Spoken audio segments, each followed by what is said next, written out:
ఈ రోజు నుండి ఇదే డ్రైవ్ ఉంటుంది. మల్లిగారి మోసాలు ఎపిసోడ్ నెంబర్ 1.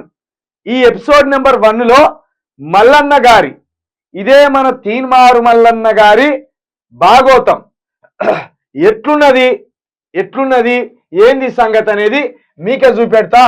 దయచేసి దీన్ని చాలా మంది ఈ వీడియోని షేర్ చేయండి, లైక్ చేయండి.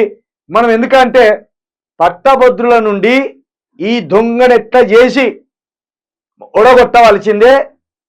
ఈయనకు సంబంధించిన అక్రమాలన్నిటినీ పట్టభద్రుల ముందు పెట్టవలసిందే. ఒక నయవంచకుని గనక మనము పట్టుకొని ఓడగొట్టగలిగితే ఈ తెలంగాణ సమాజానికి న్యాయం చేసిన వాళ్ళమైతాం. అందుకే ఈ వీడియోను షేర్ చేయండి. గొంతు పైన కూడా ఎందుకు మొత్తుకుంటానంటే అర్థం చేసుకోరు. ఇక ముందుగా ఇతడి పేరు చింతపండు నవీన్.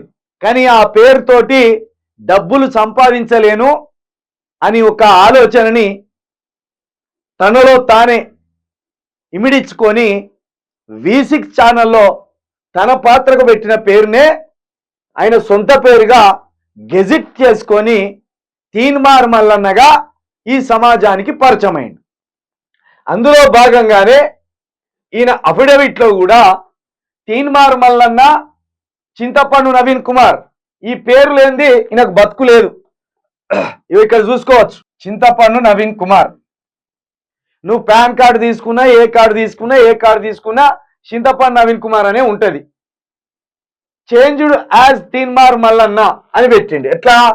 ఫర్ గెజిట్ రిజిస్ట్రేషన్ పోయి పెట్టుకున్నాడు. నా పేరు, నా సర్టిఫికెట్లో అన్ని చింతపండు నవీన్ అని ఉంటది. కానీ నేను తీన్మార్ మల్లన్నగా రూపాంతరం చెందుతున్నా, ఆ పేరు మీదనే నేను మోసాలు చేయాలనుకుంటున్నా, ఆ పేరు మీదనే నేను అబద్ధాలు చెప్పాలనుకుంటున్నా అని గెజిట్ కూడా చేపించుకున్నాడు. ఇక దీని మీద చేపించుకున్నాడు. 41 సంవత్సరాలు అని రాసిండు. ఈయనకు 41 సంవత్సరాలు కాదు, 43 సంవత్సరాలు. దీన్ని దొరకబట్టినాం.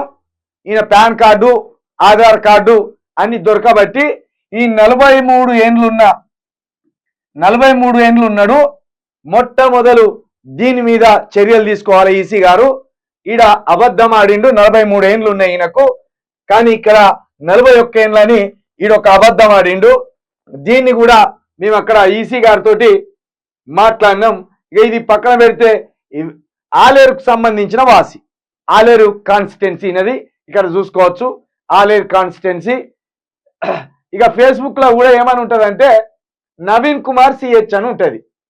ఫేస్బుక్ లో నవీన్ కుమార్ CH అని ఉంటది.